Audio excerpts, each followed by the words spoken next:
other day that I come, that you said that cleaner is that is only cleaner. Say cleaner is still available. You are lucky because I've come back. But see, I will have to conduct interview for you because I have to screen the company that I want to work with. So be answering my question. Say your company is not dirty. I cannot be cleaning a company that is dirty again. See, don't insult me because I'm seeking for a job in your company. Don't know me that you can be talk to me anyhow. Hope your general manager is not the one that will turn cleaner to a messenger. Because if you send me on errand, I will not go. Okay. Hope your general manager is not the one that will leave the work by 3 p.m. and be expecting that we will leave by 4 p.m. Because if your general manager leaves 3 p.m., if me, I will leave 3:01. I don't have time. It's not the type. Okay. I will do it. Cleaner. But wait. Hope you'll be giving me promotion, like from cleaner to assistant general manager. Maybe the general manager will die and I'll become the general manager later. All right, welcome back. Yes, that's my next guest on the show today. She's a comedian, social media sensation. She has almost 1 million followers, I believe, on Instagram. That is a lot. There are some countries that are not even that many in the nation. Thanks for being here today, Lizzy Jo Omoibado. Wow. How are you doing? Hi, I'm doing fine. I'm fine. Nice to meet you in person. I mean, I've seen your skits a lot on Instagram. I remember one of the first ones I saw was the one you do with your students in class, and you're going through. How did it all start? Why did you go down that road? Well, I didn't start skit like I was going to do skit. I was just being playful. Like someone told me, "Oh, you're funny. Can you just be doing skit?" I was just doing something, just being playful. Then I saw that people were liking it. Actually, being playful in the sense that I just wanted to make myself happy. I just wanted to do something. Then, so I just had to do something. Then I saw that people were liking it. I was getting feedback and like, hey, we love what you do. We love your skits and blah, blah. So I started on Facebook actually, because I didn't really concentrate on, I was just doing it actually. Not like I thought I was going to blow. So like, wow, we love what you're doing. Then someone like, open an Instagram account, then you, Instagram is for big people, Jerry, or big girls and big boys. Then from there, I saw that from Facebook to Instagram, people were sharing my skit. That was around 2016, maybe around November, 2016 November. But I started around in, let's say, May or June on Facebook and though. Then I opened the Instagram account, and I saw that within 2-3 days, like 10,000, 15,000 followers. So like every day my followers increased like for 5,000. Today I was like, I need not saying what, like what happened? What's really going on? what is going on? So I saw that like many people were sharing my skits, big celebrities and people like, I was like, oh, and that was it. And I continued. And now you have over 900,000 followers, almost 1 million followers. Yes. Yeah. Yes. I mean, that is a lot of people. Did you start feeling any pressure at any point? Like, oh, I have all these people here now, so I have to be funny. Did you start feeling pressure at any point? No. To please, those number of people? No. I just do me. Yeah. Because I didn't really thought I was funny when I started. So I don't really now have to force it or try to be funny. I just do my thing. Yeah. Whatever comes to my head, I just do it. Whatever I feel is funny to me, I just do it. Because most times I don't even watch my own skits. I prefer to go to other people's page and see and then laugh. Yeah. I don't watch my own. So you never skit. thought you were funny? No. Nobody ever told you were Nobody funny? ever told me. So why did you do the very first skit you did? Okay, why did you do that one? I am this kind of, let me say, a very playful and like I mix with people very easily. I make friends very easily. So I'm the outspoken type. I talk to. So on Facebook, I do write things very well, funny things sometimes. And there are times people will say, when I'm bored or stuff, I come to your page to read whatever you have written. And all.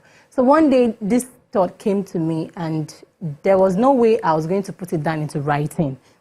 To make it look like what I'm trying to express. So I had to find someone to make me a video.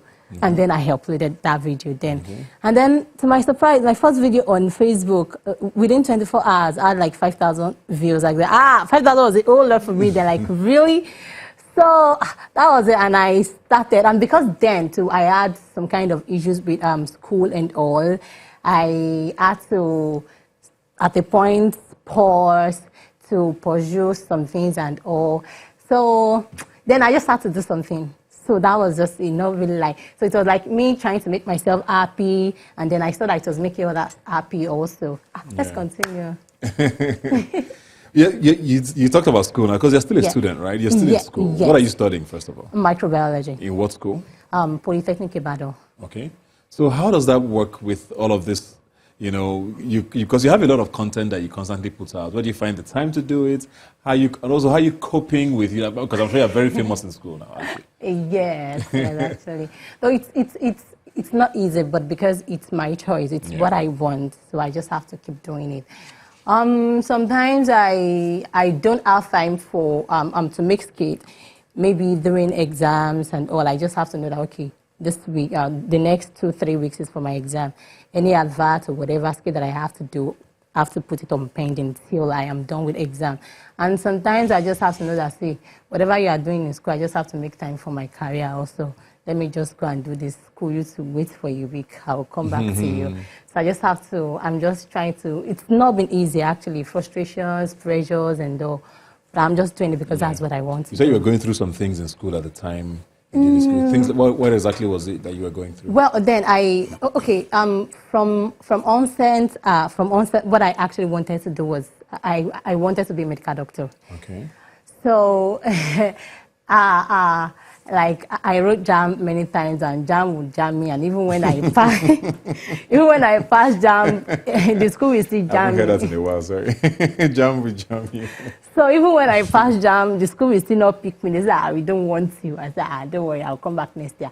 So I kept writing. So at the point, I was told that, okay, if you go to Polytechnic to study science, laboratory technology, when you are done, you can actually obtain a direct entry form into a university. Then you can study medicine, then start from part 2. So that was my intention, like going to Polytechnic. Then I got to Polytechnic, then I finished SLT, then I found out that there was nothing like that anymore. They don't accept SLT students for medicine anymore. It's either you study microbiology or medical laboratory sciences. I was like, kind of like, that was not what I wanted actually. So I had to go back and say, okay, let me just put this OND stuff on hold. I'll sit down and write another. Yes, I'll sit down and write another jam. So I wrote another jam. Oh wow! Yes. And after how many years in Polytechnic? 2 years? 3 years. 3 years. Okay. So I said, okay, I was going to do another jam. So I wrote another jam. I think I scored around 240 or so. So fortunately for me, OAU offered me microbiology, which by then I felt, okay, if at the point I could have a good GP for microbiology, I can still go back to study medicine. So registration started, and I found out that they have removed my name. I don't understand how. They just removed my name. I don't know what happened. So you went to start registration? Yes. I have printed the admission form. Everything was ready. Then when we were about to start the registration, I saw that my name was not on the e-portal anymore. Like, what happened? At least Did you complain to the school? Yes. I went to the school. I went to meet the registrar. I complained. He told me to write letters, and I did. But nothing was done, actually. So, like... Is that something that usually happens? Or have you heard about that happening to anybody else? Or? Not really. Not really. It was just kind of... I was very surprised. When I thought, okay, it's a kind of... okay, microbiology would be like maybe a direct entry to medicine, and then you still have to shatter my hope again. Like, what happened? So then I was kind of very, very down. Like, okay, I tried direct entry university, but they shall not take me like 4 times. I'm not angry. Don't worry. They will not take me. So that time I was kind of very, very down, and I had to start doing something. Yeah. And that was me doing skit. What did they say about the admission letter you were holding? They said it's not enough proof to say that I actually, like I've been admitted into school, so there's nothing they were going to do about it. So I just had to sit down. That's very, very strange and interesting. Very, very What's happening to your dreams of medicine? Is it completely dead? Is it something you're still going to pursue? Well, if I actually have the opportunity, I will still do, but that would not be in Nigeria. What's the attraction to study medicine? Why did you want to, or why do you want to study medicine so much? Well, I just love anything science, and I love whatever that has to do with health. I love reading about diseases and health issues and all. And most times, I usually find myself reading about cures and treatments or preventions to stuff like that. I just love medicine naturally. Okay. So it's something you still want to do. Yes. So all of this, your comedic side, is still not taking you away from what your real passion is? Is that what you're saying? Not really, not really. If I still have the opportunity to study medicine, I will, but not in Nigeria. That would be Okay. So I will still study medicine, even if it's just for me to just go there and see if medicine is if I will be fulfilled doing medicine, or maybe being a comedian or being an influencer will satisfy me and I'll be okay with it. I'll still do medicine. That's very interesting. So you're still not 100% satisfied with where you are now. When are you done with school? I should be done by November, December. This year? Yes. Okay, so you'll be graduating this year. Yes. And then I guess you're going to be facing comedy full-time until the medicine happens, if it still happens. If it still happens. Yeah. So if it doesn't, I'll just face my... When did you realize, that this was a money-making thing? When did you get your first paycheck? Because you're an influencer now, you get paid to post. When was the first paycheck you got? When was this? I think that was around 2017 or so. Okay. I think I did an advert for... No, 2016. I did an advert for Adron Homes. I think I was paid 180,000 or 20,000 naira, and that was kind of this is huge. So how much do you get paid now? Okay, if I want to make a skit now for a big organization, the least I would do is 400,000 naira. Okay. What's the most? Very least. The most I'll do, like, it's 400 to 800. Okay. Yeah. So, but for small businesses, I still try to consider the fact that, okay, you're still growing, let me help. Yeah. Sometimes I do 200, 300. And how often do you get paid posts? Is this a weekly thing? Is it a monthly? Is it a daily thing? No, not a daily thing. Sometimes it's like two times in a month. Okay. Because I have to schedule my time also. Exactly. School and all. So most times when people come to me for advert, I tell them your advert won't be ready until maybe 10 days. So I have to just check my stores and know that, okay. So 10 days, I think there are 30 days in a week. So even if I'm going to make an advert in a month, that will be like 3 adverts in a month. So there's just like 2 adverts in a month. And sometimes advert post, picture post and all. Yeah. So your style is very unique, I mean, it's...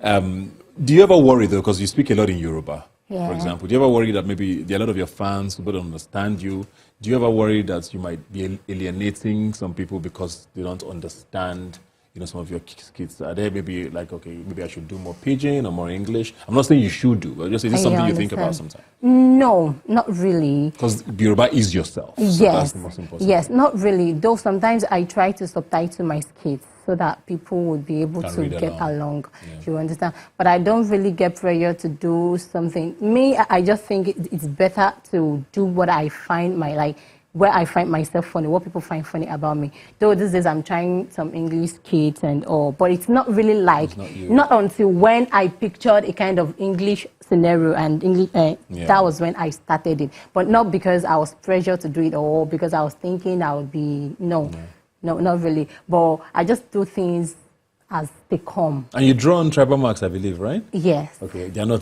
there. They are not there. You just draw them on. Why? Yes. Why is that? Why did you do that? I think my first or second skit, there was a skit that I did that has to do with Omo Ibadan. So I was just mimicking. I was just doing whatever. So I put the mark then, and I just do my face. And that was it. So that was where I started the mark. The truth is, if I knew I was going to blow, I wouldn't use the mark. So now you have to keep doing it. I have to keep doing it. And sometimes I have to do skits that just have my face. Yeah, face there, okay. Without the mark, which is just like the one we watch. What does your family think about all of this? I mean, their potential daughter, is now an Instagram sensation. Actually, How do they take it? My dad is the type that believes that whatever you're going to do, circumstances will just take you there. So when I finished my OND, my dad was like, go back and do your HND. Kaka, what are you waiting for? Like, he doesn't really see the need for me to kind of do medicine. Don't go. Like, what is it? Just do your HND. What are you waiting for? And I think my mates then, okay, my mates are already 7 now, or maybe they are done already, I don't know. So my dad was like, do whatever you want to do. So he's not the type of person that just... So when I started the Omo Ibado thing, and also I sing, actually. When I was doing my OND, I was this rapper, this tomboy they know in school, so I sing also. So most times when I go to the studio and my dad was like, okay, please let me be the first person to listen to your music. Like, he's that kind of person that very wants, supportive. very, very supportive. And my mom also. So when I started, my dad was very happy about it because he just doesn't see any reason for me to tackle onto meeting like, but. So he was very happy about it and he's still very supportive. That's very good. Yeah. So you're going to graduate this year. You're a potential doctor someday. You're a comedian. You can sing. You probably also act. Yes. I mean, what should we be looking forward to? Let's say in another 2-3 years. What do you think the Omo Ibado brand or Adela Debola will be doing? Well, a very big filmmaker, an intelligent filmmaker. I think I see myself doing more of movies. I see myself as, let me say, a potential actor. Yes. Than. So in the next 2 or 3 years, I want to be a non-filmmaker, like with films that make sense. Let me put it that way. So in the next 3 years, I want to movies. I want to just be more than what I am now. Okay. Yeah. We're looking forward to that. I don't know. Does that mean the doctor dream is? No.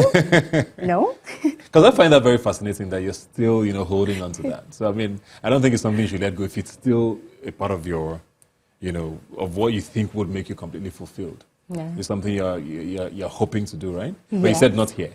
No, not here. I don't want again. Maybe they have rejected me. I've rejected them. All right, all the best. We'll be looking forward to all the great things you have in store. I mean, comedy is good money. Influencing is also very good money. Yes, very. So, I mean, good luck with everything, and thanks a lot for being here today. Thank you. I'll call you Doctor. Oh my God.